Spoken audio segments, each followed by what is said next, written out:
जमलेल्या माझ्या तमाम हिंदू बांधवांनो, भगिनींनो आणि मातांनो,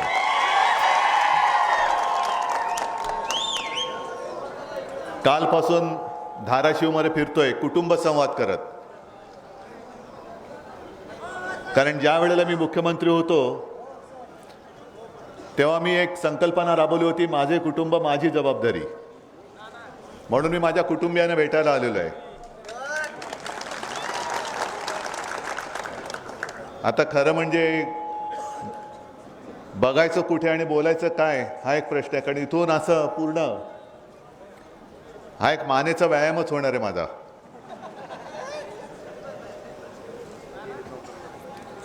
माझे कुटुंब माझी जबाबदारी ही संकल्पना मी राबवली होती. आणि त्यातलं आता म्हणजे आपली कॉपी काही जण करायला लागलेत. काय 140 कोटी यही मेरा परिवार आहे. मग काही त्यांच्या अंधभक्तांनी सुरू केलं मोदी परिवार मोदी परिवार. चांगलंय, पण माझी संकल्पना होती आणि ती आज सुद्धा आहे. हा महाराष्ट्र माझं कुटुंब आहे आणि त्याची जबाबदारी माझी आहे. मग त्या मोदी परिवारवाल्यांना मी विचारतोय की मोदी परिवार ठीक आहे, पण जबाबदारी कोण घेणार? का वाऱ्यावर सोडलाय परिवार? हे असे सगळे भंपक लोक आहेत. मी या मतदारसंघात भाषण करण्याच्या आधी मनापासून तुमची मी दिलगिरी व्यक्त करतोय. का उशिरा आलो म्हणून तर आहेच, पण गेल्या वेळेला वाघाला उमेदवारी द्यायच्याऐवजी खेकड्याला उमेदवारी दिली, म्हणून मी दिलगिरी व्यक्त करतो. आणि आता संजय, आपण बोलताना मी जे बोललो अयोग्य मंत्री, मी मुख्यमंत्री होतो तेव्हा या माणसाला मंत्री केला नव्हता. याचं कारण असं की धरण फुटल्यानंतर जो माणूस खेकड्याने धरण फोडलं म्हणून स्वतःवरची जबाबदारी झटकतो, तो मंत्री होण्याच्या लायकीचाच नाहीये. आणि म्हणून मी मुख्यमंत्री होतो तरी मंत्री केलेलं नव्हतं, करणारही नव्हतो. पण या खेकड्याने धरण तर फोडलंच, पण आपली शिवसेना फोडण्याचा प्रयत्न केला. पण त्यांना कल्पना नाहीये शेवटी खेकडा आणि वाघामध्ये काय फरक असतो. खेकड्याची नांगी कशी ठेचायची ते या मर्द वाघांना पूर्ण माहिती आहे.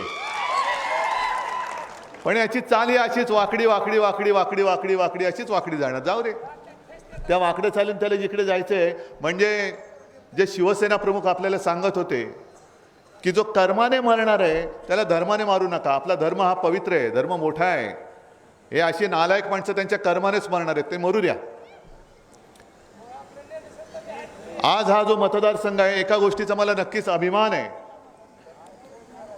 की मी मुख्यमंत्री असताना जे शिवसेना प्रमुखांनी वचन दिलं होतं संभाजीनगरकरांना आणि धाराशिवकरांना की औरंगाबादचं संभाजीनगर झालं पाहिजे, ते छत्रपती संभाजीनगर मी मुख्यमंत्री असताना केलं. आणि उस्मानाबादचं धाराशिव मी मुख्यमंत्री असताना केलं. आणि हे जे आता बोंबल तर एक फटाके बंद करा रे. आता पुढच्या बाजूला जरा पाणी होतं त्याच्यावर.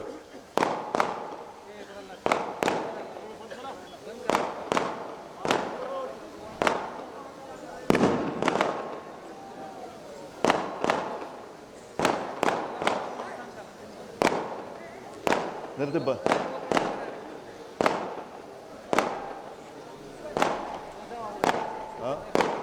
सांग ते.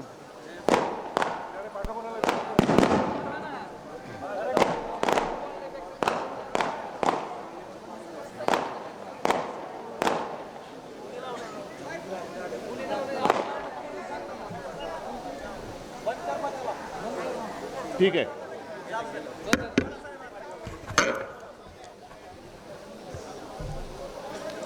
काय बोलत होतो? खेकडा झाला. आता खेकड्याला जो हाताळतोय त्या वाकड्यावरती बोलूया. या आता फटाके बंद करा ना जरा. हा वाकडा म्हणजे कोण? भारतीय जनता पक्ष, भाकड जनता पक्ष, भाडोत्री जनता पक्ष. आणि शिवसेना प्रमुखांच्या भाषेत बोलायचं तर कमळाबाई. बरोबर ना? कारण माझ्यावरती आरोप होतात आम्ही शिवसेना का फोडली, म्हणजे त्या गद्दारांनी की उद्धव ठाकरेंनी हिंदुत्व सोडलं. मी तुम्हाला विचारतोय, ही संपूर्ण चहूबाजूनी गर्दी आहे, मी तुमच्या मध्ये उभा आहे, तुम्हाला वाटतं का रे मी हिंदुत्व सोडलं? मी काही चूक केल्याचं तुमचं मत आहे? कारण मी जनतेच्या न्यायालयात न्याय मागणारा माणूस आहे. न्यायालयाकडनं, सर्वोच्च न्यायालयाकडनं मला न्यायाची अपेक्षा जरूर आहे, पण तारीख पे तारीख तो सनी देओलचा डायलॉग अजून संपत नाहीये. काल सुद्धा तारीख पडले आणि कालच्या तारीख पडताना, कालची तारीख देताना सर्वोच्च न्यायमूर्तींनी जी एक विचारणा केली मिंद्यांच्या सरकारला, मिंद्यांच्या वकिलाला, की मध्ये त्यांनी जो एक लवाद नेमला होता तो नार्वेकर, या लवादाने जो निकाल दिलेला आहे तो सर्वोच्च न्यायालयाच्या निर्णयाच्या बाहेर वाटत नाही का? म्हणजे याचा अर्थ हे सरकार पूर्णपणे घटनाबाह्य आहे.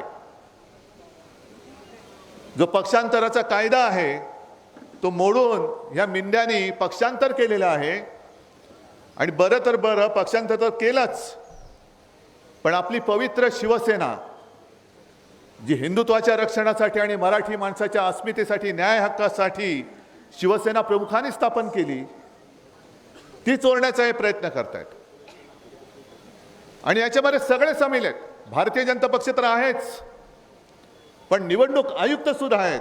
हे मी जाहीर आरोप करतोय, कारण सर्वोच्च न्यायालय काल बोललेलं आहे की तुम्ही पक्ष कोणाचा आहे ठरवताना फक्त आणि फक्त विधिमंडळातील बहुमताचा विचार केलेला आहे. हे आमच्या निर्णयाच्या बाहेर वाटत नाही का?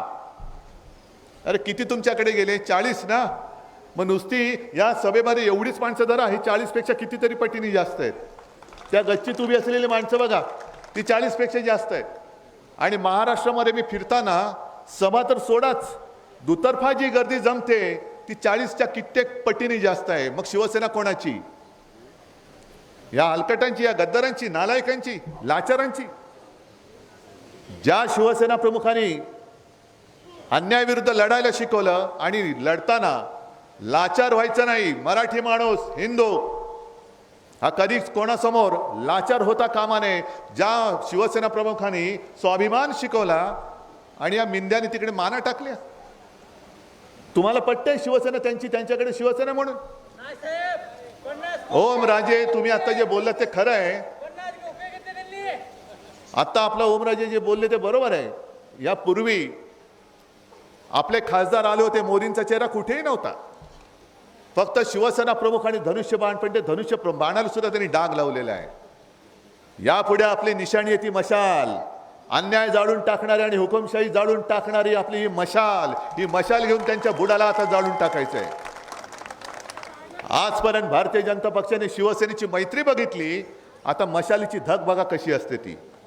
बघा कशी तुमची बुडाला कसे चटके बसतात ते आता तुम्हाला या निवडणुकीत दाखवतो. पण ज्या वृत्तीने भारतीय जनता पक्ष काम करते, नुसता तोडा फोडा आणि राज्य करा, म्हणजे मोदींचं काय जातंय की ते तर म्हणतात की पुढच्या वर्षीची आमंत्रणं, म्हणजे इतर बाहेरच्या देशांनी त्यांना आमंत्रण दिलेत बघा, म्हणजे त्यांनाही विश्वास वाटतोय की मीच पुन्हा पंतप्रधान होणार.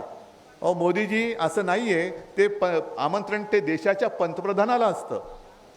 उद्या इंडिया आघाडीचा पंतप्रधान जो बसणार आहे, ते आज आलेले आमंत्रण हे त्यावेळेला तो जाणार आहे तिकडे, कारण देशाचा पंतप्रधान आमच्या इंडिया आघाडीचा असणार आहे.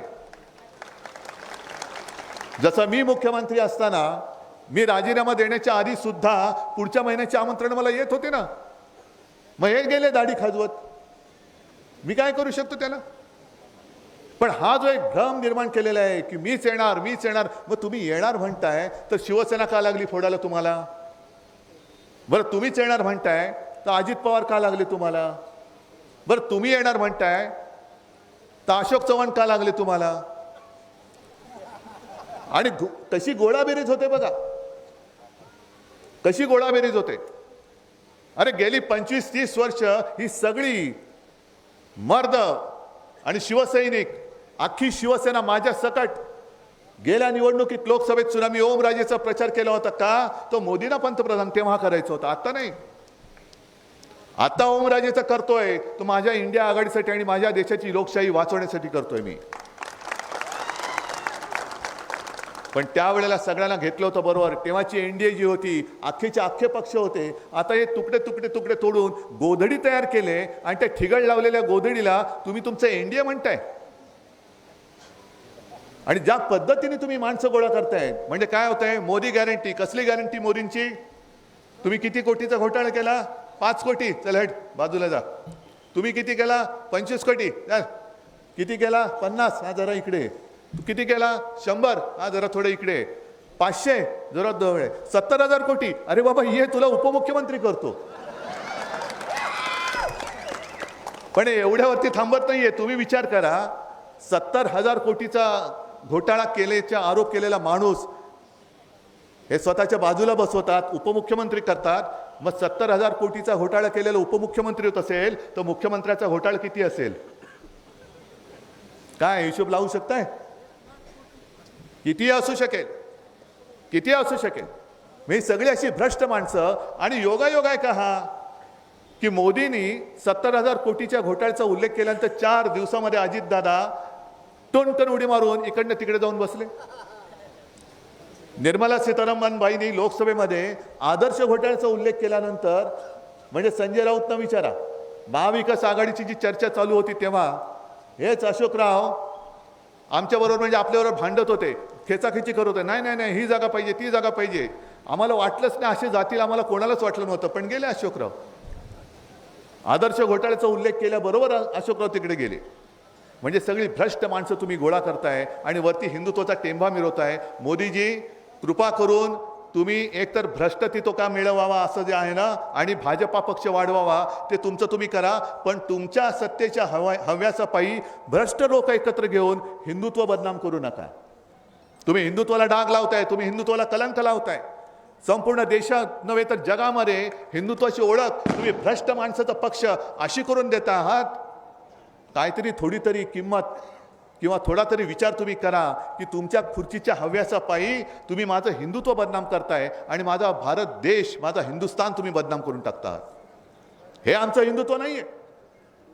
हे आमचं हिंदुत्व नाहीये. बरं, आरोप करणारे तुम्हीच होतात.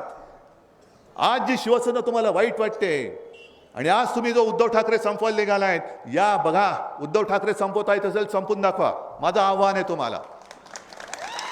उद्धव ठाकरे संपवायचं असेल तरी जनता संपवेल. जनतेने सांगायचं मी तुम्हाला हवा आहे की नको आहे हे तुम्ही सांगा. तुम्ही नको बोललात तर मी घरी जायला तयार आहे.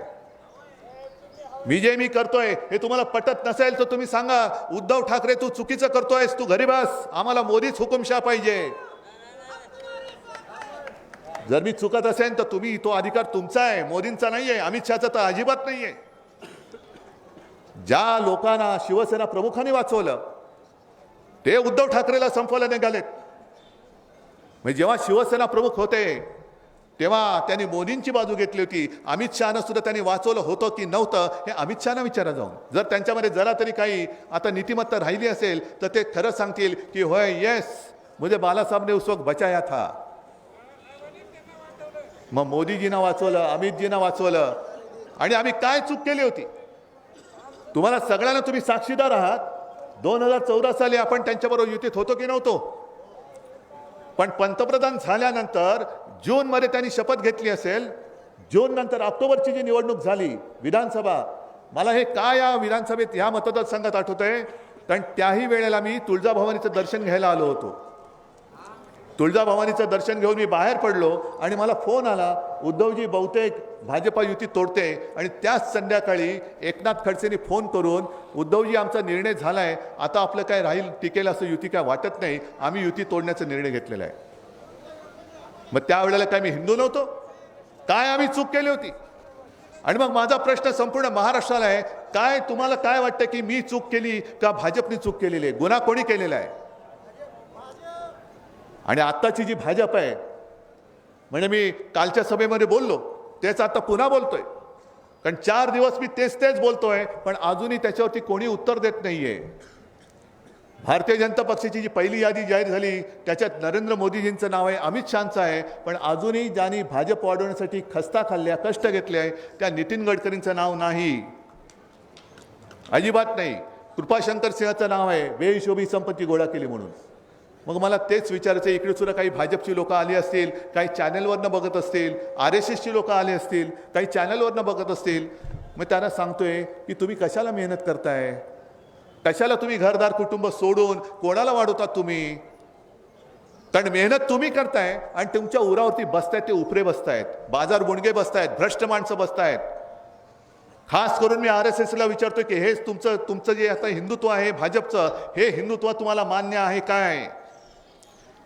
की भ्रष्ट माणसांना बोलवायचं मेहनत तुम्ही करताय, RSS करते, भाजपचे कार्यकर्ते करतायत आणि डोक्यावरती वरून दुसरी माणसं आणून बसवत आहेत. तिकडे आसाममध्ये तो बिस्वा बसवलेला आहे, इकडे मिंदे बसवला आहे, अजितदादा बसवलेला आहे, अशोक चव्हाण बसवलेले आहेत. आणि हे तर सोडूनच द्या, आणखीन एक माणूस असा घेतलाय, तुम्हाला त्याचं नाव पण माहिती नसेल, प्रशांत कुमार जगदेव. नाव माहिती आहे? आणि इकडे ती बातमीच येणार नाही, ही माहितीच बातमीच येणार नाही. पण प्रशांत कुमार जगदेव हा ओरिसातला माणूस, नवीन पटनायक यांच्या पार्टीमधला. त्यांनी गेल्या दीड वर्षापूर्वी भाजपच्या कार्यकर्त्यांच्या अंगावरती गाडी घातली जोरामध्ये, 15-20 कार्यकर्ते जखमी झाले, एक पोलीस ऑफिसर जखमी झाला. आणि हा उद्दामपणा केला म्हणून नवीन पटनायकनी त्याला पार्टीतून काढून टाकलं की तू भाजपच्या का असेना पण माणसांवरती गाडी घातलीस, ही वृत्ती माझ्या पक्षात चालणार नाही, गेट आउट. हे नवीन पटनायकनी केलं. आणि भारतीय जनता पक्षाने ज्यांनी कार्यकर्त्याने चिरडलं त्या जगदेवला पक्षात घेऊन मला असं वाटतं त्याला उमेदवारी पण दिलेली आहे. हा भारतीय जनता पक्ष मेहनत करणाऱ्या भारतीय जनता पक्षाच्या कार्यकर्त्यांना मान्य आहे काय? राष्ट्रीय स्वयंसेवक संघाच्या कार्यकर्त्यांना आणि मोहन भागवत यांना सुद्धा हा उचलेगिरी करणारा पक्ष मान्य आहे काय? मोहन भागवतजी, तुम्ही एकदा जसं तुम्ही सांगता ना की सगळे मुस्लिम त्यांचे पूर्वज हिंदूच होते, तसं तुम्ही सांगा की सगळे भ्रष्ट माणसं आहेत त्यांचे सगळे पूर्वज हे RSSचेच कार्यकर्ते होते. सांगून टाका एकदा मोकळं करून टाका, म्हणजे कोणी बोलणार नाही तुमच्यावरती. बरं, वापरून कसं फेकून देतात हे तर तुम्ही पाहिलात. मध्य प्रदेशमध्ये ज्योतिरादित्य सिंधिया तुम्हाला माहिती आहे ना, आता त्याला मंत्री केलं, म्हणजे आता मध्ये त्यांनी काँग्रेसमधनं फोडून भाजपात घेतलं, त्याला मंत्री केलं आणि उमेदवारी सुद्धा दिली लोकसभेची. कुठल्या जागेची उमेदवारी दिली तुम्हाला कल्पना आहे? ज्या निवडणुकीमध्ये गेल्या निवडणुकीमध्ये 2019ला ज्योतिरादित्य सिंधियाला पाडायचा म्हणून काँग्रेसमधनं एक कार्यकर्ता घेतला, त्यांनी ज्योतिरादित्यचा पराभव केला, त्याचं तिकीट कापून त्याच्या डोक्यावरती ज्योतिरादित्य बसवला. मग कोणता पक्ष, काय हिंदुत्व, कोणत्या दिशेने तुम्ही चाललेला आहात? आणि निवडणूक आल्यानंतर मोदी परिवार हे सगळे बसलेत शेतकरी आहेत का इकडे? जरा हात असेल तर हात वर करा ना. आहेत ना? मग तुम्हाला पीक विम्याचे पैसे मिळालेत? मोदी परिवारमध्ये तुम्ही नाही आहात? अरे हो की नाही? मग मोदी परिवार जर असेल तर माझ्या महाराष्ट्रातल्या शेतकऱ्याला पीक विम्याचे पैसे का मिळत नाही? मोदी परिवार जर तुम्ही म्हणता तर माझ्या शेतकऱ्याच्या पिकाला हमी भाव तुम्ही का देत नाही? मोदी परिवार तुम्ही म्हणता तर तुम्हाला जे आता ओमराजेंनी सांगितलं ते सोयाबीनचं गणित तुम्ही माझ्या शेतकऱ्याचं का सोडवत नाही? पण 2014ला त्यांनी सांगितलं होतं ते त्यांचे काढा, म्हणजे शिवसेना देते तो वचननामा असतो आणि भाजपा देते तो थापानामा असतो. सगळे जुमले 2014 साली त्यांनी सांगितलं होतं की जर समजा तुम्ही सोयाबीन पिकवणारे शेतकरी असाल तर एकराप्रमाणे तुमच्या सोयाबीनला किती उत्पादन खर्च आला त्याच्यामध्ये 50% अधिक आम्ही रक्कम जमा करू आणि मग जो आकडा येईल ती हमी भावाची रक्कम आम्ही तुम्हाला देऊ. मग ही रक्कम देण्याची जी काय हमी दिली होती ही मोदी गॅरंटी नव्हती? मग तुम्ही जी काय वचनं दिली होती 2 कोटी लोकांना रोजगार मिळणार दरवर्षी, अरे 10 वर्ष जर का काढली तर आजपर्यंत 20 कोटी लोकांना रोजगार मिळाला पाहिजे होता. मला इथल्या लोकांनी सांगावं किती लोकांना मोदींमुळे रोजगार मिळालेला आहे? मग ही मोदी गॅरंटी नाही? किती लोकांना प्रधानमंत्री आवास योजनेत घर मिळालेलं आहे सांगा जरा. मग कुठे ते योजना? देशामध्ये 50 लाख लोकांना प्रधानमंत्री आवास योजनेमध्ये घर मिळालं. जिथे जिथे जातो मी सभेत विचारतो, एक सुद्धा हात वर येत नाही. मग दिली कोणाला घर? कोणाचं तुम्ही कर्ज माफ केलं? आता निवडणुकीच्या तोंडावरती तुम्ही गॅस सिलेंडरचे दर कमी करता आणि निवडणूक झाल्यानंतर म्हणजे तुमचं बटन शेवटचं दाबलं गेलं का दुसऱ्या दिवशी पेपरमध्ये बातमी येते सिलेंडर 500 रुपयाने महागला. बसा बोंबलत. ही सगळी ही सगळी नाटकं हे बघून बघून आता देश कंटाळलेला आहे. आज देशाला आम्हाला तेव्हा वाटत होतं की देशाला एक मजबूत सरकार पाहिजे, म्हणून आम्ही भाजपच्या सोबत होतो, म्हणून आम्ही मोदीजींना पाठिंबा दिला होता. पण यांच्या नुसते आपकी बार इसके इतने पार, आपकी बार उतने पार. अरे काय तुमचं फक्त तुमची खाजून घ्यायला म्हणून तुम्हाला प्रधानमंत्रीपद पाहिजे? माझ्या शेतकऱ्याच्या घरामध्ये आज काय आहे, शेतकऱ्याचा आक्रोश तुम्ही ऐकत नाही आहात. मागे जेव्हा मी संपूर्ण राज्यामध्ये फिरत होतो देता की जाता, तेव्हा माझ्यावरती टीका केली जात होती. मी सांगत होतो कर्जमुक्त करा, तेव्हा माझ्यावरती टीका केली. अगदी पवार साहेब आपल्या विरोधात होते, त्यांनी सुद्धा केली होती. उद्धव ठाकरेला काय कळतंय शेतीतलं? आणि तेव्हा मी बोललो होतो मला शेतीतलं कळत नाही, मला कळून घ्यायचंही नाही, कारण मला फक्त शेतकऱ्याच्या डोळ्यातले अश्रू दिसतात, ते अश्रू पुसणं एवढंच मला कळतं. आणि मी मुख्यमंत्री झाल्यानंतर तुमच्यापैकी एकाने तरी कर्जमुक्तीची मागणी केली होती का?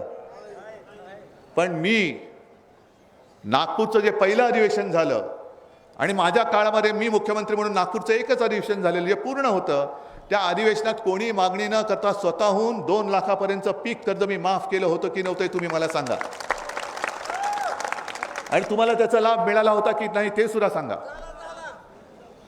आणि त्याच्या आधीची जी भाजपची जी कर्जमुक्ती होती, छत्रपती शिवाजी महाराज, तेव्हा आम्ही सुद्धा त्यांच्याबरोबर त्या सरकारमध्ये होतो, त्याच्यापैकी किती तुम्हाला पैसे मिळाले होते? ती कर्ज माफी मिळाली होती का मी केलेली मिळाली होती? उघडपणाने सांगा.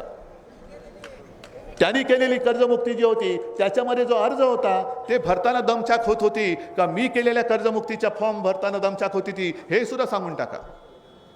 मग मला काही अनुभव नसताना जर मी हे करू शकलो, कोरोनासारखं संकट तुमच्या सगळ्यांच्या साथीने सोबतीने मी जे सांगितलं, तुम्ही मला कुटुंबातील आपला मानून माझं तुम्ही ऐकलत, म्हणून महाराष्ट्र वाचला. माझं कर्तृत्व नाही, हे तुमचं सहकार्य, त्याचंही कौतुक आहे. आणि खरंच जगामध्ये अशी जनता कुठेही मिळणार नाही जे भाग्य मला लाभलं की जे मी सांगितलं ते तुम्ही ऐकलत. घराबाहेर पडू नका, तुम्ही नाही पडलात. मास्क लावा, तुम्ही मास्क लावला. दुकानं बंद ठेवा, दुकानं बंद ठेवली. ऑफिसमध्ये जाऊ नका, ऑफिसमध्ये नाही गेलात. आणि कुठेही तुम्ही त्याच्याबद्दल राग व्यक्त केला नाहीत, कुठेही तुम्ही रस्त्यावरती उतरला नाहीत, कुठेही तुम्ही असंतोष व्यक्त केला नाही. उद्धव ठाकरे सांगतोय, हा आपला कुटुंबातला आहे, हा सांगतोय ते आपण काय केलं पाहिजे म्हणून जशी गुजरातमध्ये परिस्थिती झाली, जशी उत्तर प्रदेशमध्ये झाली, तशी आपल्या महाराष्ट्रामध्ये परिस्थिती झाली नाही. ह्याचं कारण तुमचं आणि केवळ तुमचं सहकार्य, म्हणून तेच घडू शकलं. पण कोरोना काळात देखील संपूर्ण अर्थचक्र बंद असताना जी अर्थव्यवस्था आपल्या खांद्यावरती मजबूतपणाने सावरली होती ती माझ्या अन्नदात्या शेतकऱ्यांनी सावरली होती. तो मात्र घरामध्ये बसला नव्हता, तो शेतात काम करत होता. म्हणून अन्नधान्याचा तुटवडा आपल्याला जाणवला नाही आणि आपली आर्थिक परिस्थिती सुद्धा ही व्यवस्थित राहिली होती. मग शेतकरी काय मागतोय त्याचा न ऐकता त्या उत्तरेत जो शेतकरी उतरलाय त्याच्यावरती बंदुका रोखल्या जात आहेत, अश्रुधूर सोडला जातोय, त्याच्या मार्गात खेळे टाकले जात आहेत, त्याच्या मार्गामध्ये तारीची कुंपणे टाकली जात आहेत. शेतकऱ्यावरती बंदूक रोखणारं नालायक सरकार शेतकऱ्याच्या मालाला कधी हमीभाव देऊ शकेल काय वाटते तुम्हाला? पण उत्तरेतला शेतकरी आणि माझ्या महाराष्ट्रातला शेतकरी याच्यामध्ये फरक आहे. उत्तरेतला शेतकरी एका तिरीमिरीने रस्त्यावरती उतरलेला आहे, पण माझा महाराष्ट्रातला शेतकरी हा भाबडा आहे, भोळा आहे, साधा आहे. कर्ज भरलं गेलं नाही कारण उत्पन्नच नाही काही, म्हणून जप्तीची नोटीस जर दारावर लागली तर गावामध्ये तोंड दाखवायचं कसं, म्हणून गपगुमान बिचारा आत्महत्या करून मोकळा होतो. कशाला आत्महत्या करताय? अरे तुमची ताकद तुम्हाला कळत नाहीये. उत्तरेतला शेतकरी रस्त्यावर उतरल्यानंतर 1.5-2 वर्षापूर्वी मोदी सरकारला त्यांनी झुकायला लावलं होतं. अगदी मोदी सरकारला सुद्धा त्यांनी गुडघ्यावरती आणलं होतं. ही शेतकऱ्याची ताकद आहे. आत्महत्या करताय. आत्महत्या नाही करायची, या नालायक सरकारची राजकीय हत्या आता तुम्हाला करावी लागेल. जे सरकार तुमचं ऐकत नाही ते सरकार तुम्हाला पाडावंच लागेल, खाली खेचावंच लागेल. आणि तुमच्या हक्काचं सरकार कोणाचंही असेल, पण शेतकऱ्याचं ऐकणारं सरकार, जोपर्यंत तुम्ही तुमच्यातले सगळे जातपात धर्म भेद गाडून शेतकरी म्हणून एकवटत नाही आणि शेतकरी म्हणून मतदान करत नाही, तोपर्यंत तुमचं मी सोडा पण बाकी कोणी ऐकणार नाही. मी तर तुमचाच आहे. आता जरा ताकदीची भाषा करा. मनगटात तुमचा जो ताकद आहे, जी ताकद आहे, एक गाव 2 तुकडे करण्याची ताकद आहे, ती केंद्र सरकारला त्याची जाणीव होऊ द्या. त्यांना असं वाटतंय की नुसती गुरंढोरं आहेत, कोणी खेकडा दिला तरी चालून जाते, कोणी वेडावाकडं वागलं तरी चालून जाते. जास्तीत जास्त काय करतील, जप्तीची नोटीस लावली तर आत्महत्या करून मोकळे होतील, एक कटकट संपली. नाही, आता हे आत्महत्या करण्याचं अजिबात मनात आणायचं नाही. आता तो दिवस जवळ येतोय. 2014 साली जे मोदीजींनी सांगितलं होतं ती घोषणा आज खरी होते. अच्छे दिन आएंगे, हे मोदी सरकार जाईल आणि अच्छे दिन आने वाले आहे, त्या दिवसाची तयारी करायला लागा तुम्ही. आता अच्छे दिन येणार आहे आणि 2024 हे क्रांतीचं वर्ष आहे, कारण ही लोकशाहीतली क्रांती आहे. लोकसभेची पण निवडणूक होणार आहे आणि विधानसभेची पण निवडणूक होणार आहे. ओमराजेची तर उमेदवारी जाहीर करण्याची गरजच नाही आहे, तिकडनं कैलाशी पण करायची गरज नाही आहे. आणि यावेळेला इकडनं खेकडा तर देणारच नाही, देईन तो अस्सल वाघच देणार आहे. आणि या खेकड्याला पुन्हा इकडे येऊ द्यायचं नाही, अजिबात नाही, कारण त्यांना मस्ती आहे. त्यांना असं वाटतं, मगाशी सांगितलं ना ओमराजे, तुम्हीच सांगितलं ना कुठल्या निवडणुकीत 50-50 हजार वाटले होते. अरे ज्यांनी 50 खोके घेऊन सुद्धा ज्याची भूक क्षमत नाही, असा राक्षस हा मंत्री म्हणून बसवायचा, असं सरकार हे आपल्या डोक्यावरती शासन करते म्हणून बसवायचं आहे. आपल्याकडे पैसे नाही आहेत, त्यांच्याकडे पैसेच आहेत पण लोक नाही आहेत. माझ्याकडे लोक, ही माझी जन आणि धनसंपत्ती हीच आहे माझी, हेच माझं भांडवल आहे, हीच माझी शक्ती आहे. आणि या ताकदीच्या जोरावरच मी कुटुंबाच्या संवादासाठी महाराष्ट्राबाहेर पडलेलो आहे. मी मैदानात उतरलेलो आहे. ही लढाई तुमची लढाई लढायला उतरलेलो आहे. सोबत आहात की नाही? इथून आपल्या शिवसेनेचा अस्सल भगवा, मशालीचा भगवा हा पुन्हा निवडून देणार आहात की नाही? आणि मोदी सरकार पाडून आपल्या हक्काचं हिंदुत्ववादी आणि मराठी माणसाचं सरकार तिकडे आणणार आहात की नाही? जर आणणार असेल तर मला चहूबाजूने हात वर करून सांगा. आणि हे हात, हे फोटो मीडियावाल्यांनो जरा दिल्लीला पाठवा. आणि हे हाताची ताकद बघितल्यानंतर मला खात्री आहे मोदी काय अमित शाह काय कोणी इकडे प्रचाराला येणार नाही. आणि कदाचित असंही होईल की ओमराजे आपला बिनविरोध सुद्धा निवडून येईल. आणि त्या दिवसाची वाट बघत तूर्त मी आपली रजा घेतो. जय हिंद.